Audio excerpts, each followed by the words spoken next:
The Money Show. Personal Finance with Warren Ingram. Warren Ingram, of course, a certified financial planner at Galileo Capital.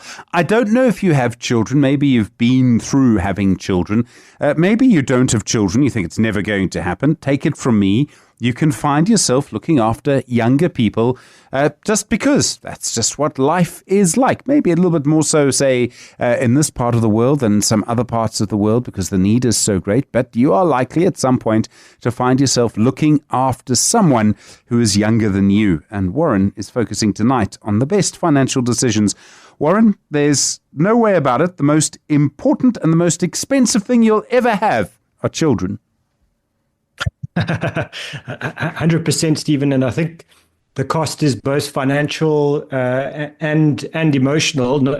From the point of view that I haven't met any parent yet that doesn't have some form of guilt about some trade-off that they have to make, whether it's time, money, any of those decisions. And always, when I observe those parents, they're always in some sort of state of shock, I guess, because they've got to give up something. And I think, money and emotions are always linked. And then you add children to that and you escalate all of those by many thousands of times, I think. No, absolutely. All right, let's just start with the sort of cost of education. I mean, that's what most people focus on. I mean, for a long time, you don't have to feed children very much when they're very little. When they get to the teenage years, they'll eat you out of house and home. But I mean, schooling is expensive, and it almost doesn't matter which kind of schooling you choose. I have a bit to do with some of South Africa's good government schools, and the cost of a good government school now is probably in the region of 35 to 45,000 a year. You look at South Africa's most expensive private school, and you're up at about 400,000 rand a year, and universities could cost you pretty close to 100,000 a year without accommodation. So no matter how we describe education, the word expensive is good, and then there could be some choice adjectives in front of that for parents who have to shell out that money. And I think especially for parents of younger children, one of the questions to ask them is, are you determined to send your child to a private school? It's almost always, the answer is always yes. I haven't really found, parents who would say no, quite happy to kind of find a lower priced school, and we're good with that. There's almost this default position. Yes, if we can afford it, if we can find a way, our kids are going to private school, and that's maybe the first conversation to have is that the best decision for the entirety of the family? And often the answer isn't always yes. No, of course. Okay, so if you know you're going to have to fund your children's education, if you know that you're going to have to do this, where do you start? And I mean, you also then have to make a trade-off because if you're going to work to get that money, there'll be a trade-off about how much time you spend at home. And I think that's the first point for me is when you're deciding, and I think it's interesting if you talk to let's say parents of a 2-year-old, they would say I can't even believe you're asking me the question. Of course I'm going to send my kids to private school. What do you mean? And to me those are, I'm not saying thoughtless decisions, because it's an incredibly caring, generous thing to do to give your children that education if you can afford it. However, there is an enormous cost that comes with a decision like that. And the first thing is, if it's going to put the entire the family under financial pressure, I would ask the question, who's benefiting really? If a child grows up in a family that's always desperately worried about money, they might not realize that they're a big portion of that stress when they're young, but as they get older, they will certainly realize that. And if they know that it's their private schooling that's putting the family under that kind of emotional pressure, just being married is hard. Just getting through the day, in a volatile country, in a volatile world is difficult. Add financial pressure on top of that, and then add to that you're a teenager and you realize you're a huge root cause of that. And I would suggest that for a lot of families, if they could redo that decision, they probably would, because I think taking a lot of financial pressure off everybody and allowing a bit of room to breathe, and certainly the opportunity to have some choices. I think parents need to consider that as it's not just a one-way decision. There are many ways of providing your children with a very good education that don't involve simply going down the route of whatever private school we can afford or the most expensive school we can afford. And I think parents don't really realize the other costs that they're going to carry, and I mean that in the emotional sense as well, until it's too late, until they're in it, and then it's almost impossible to get them to reverse course and consider any other kind of decision. So I would ask for people to think about that first. Is you can compensate nowadays for fairly average schooling if that's what happens. If you happen to be in a school in an area where the schools aren't great, the online resources available to parents and children nowadays are phenomenal, and always you can hire great resources online and in person to compensate for the potential gaps in the school's curriculum, and that's possibly a much cheaper way of providing personalized education to compensate for whatever weaknesses there are in the schooling system. That's not a bad call. That's not a bad decision, and probably creates a huge amount of breathing room for the family. No, I can imagine that. I mean, so many of the issues around education and children are fundamental. And part of the thing that really shapes your childhood is where you live, where you actually grow up. Where you live is very important too. For two reasons. So one, there are catchment areas for a lot of public schools. So in other words, the school will give preference and is almost obliged in a way to take children that live very close to the school. And so where you live as the parent, if you want to get your child into a good government school, and understand that if you live on the doorstep of the school, it does help you a lot. We seem to have lost Warren Ingram there on that line. Do apologize for that. We were talking to him, of course. He is the co-founder of Galileo Capital. We'll get Warren Ingram back for you in just a moment. There's a lot, of course, to look at there. And it's a fascinating conversation, actually, about where you live and how you manage education. Your calls for Warren as well on 011 883 0702 and 021 446 0567. Warren back with us. Now, Warren, you were talking about where you live is so important. Yeah, so as you mentioned, Stephen, the catchment area of a school does dictate for example property prices very often, and so if you're choosing to live far from a school that you want to get your child into, there is a very good chance that school won't accommodate you, and so if there is a specific school, you need to choose a property very close to that school.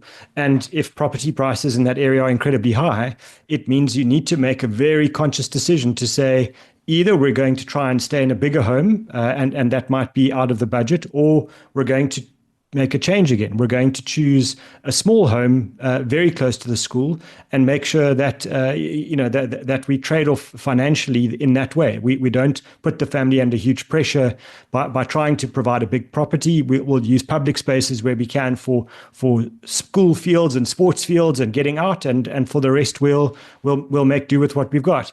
It's something to consider. And the other alternative is people who say we're staying in our dream home. The fact that it's 45-minute drive from school is not a problem. We'll get by. However, if you think about the practicalities of that, it means that everybody's in a car for an hour and a half a day at best. If there's no traffic and no load shedding and no traffic lights gone and all those things, and kids who play sport and then forget school bags, etc., it creates huge stress, and so everybody's tired all the time, and you end up enjoying the house for Saturday afternoon, because Saturday there'll be sport in the mornings, and Sunday. So make those choices very, very carefully, and I think not so emotionally. Try to understand that the time is really your enemy in a situation like this. You've got to give yourself and your family as much time together, and not when you're all fighting with each other in the car because you're cranky about the traffic. No, of course. Also, we mustn't forget this. A good education doesn't just come from school or from the tertiary institution. A lot of it comes from your home. I can't believe the power of teaching children to read. If you look at the studies and you see the impact of teaching children to read and to understand and read for meaning at a very young age, if you look at what happens to their ability to learn later in life and their academic and career success, the early readers, and I'm not saying people that are gifted children, just children that were taught to read at a young age, that they have a huge advantage over children who weren't, and so. Understanding that the first few years of your child's life are generally not at a school, and so spending time firstly reading to your children, that's pretty low cost, almost free, and then spending time with them while they read. That could be the thing that sets your child's educational career on the right path, and that's not expensive to do. The age of by the age of 5 to 7, somewhere around there, a lot of the development for a child's ability to learn is locked in already, and you can make a huge impact as a parent on your child. So thinking that, well, I'm not going to put too much effort in, I'm not going to worry too much about this stuff, I'm going to send them to a good school and the teacher will take care of it. That's not true.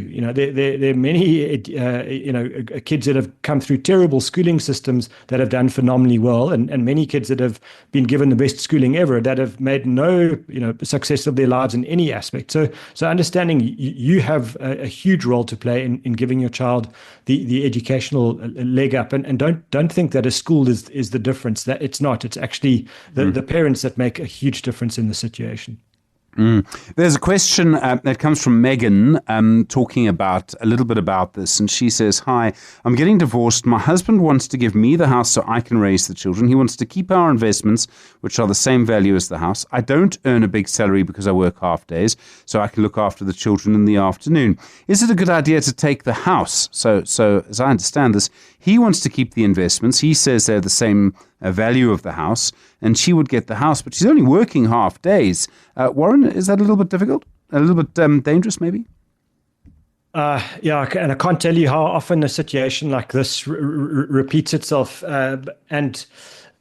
I mean, there are a couple of issues here. So one of them is that Megan's taken the decision to kind of step back in her career. So she's compromised her career for the children. Now she's getting divorced. Her husband hasn't compromised his career, so his earning ability is significantly higher, and he's working full time, and so.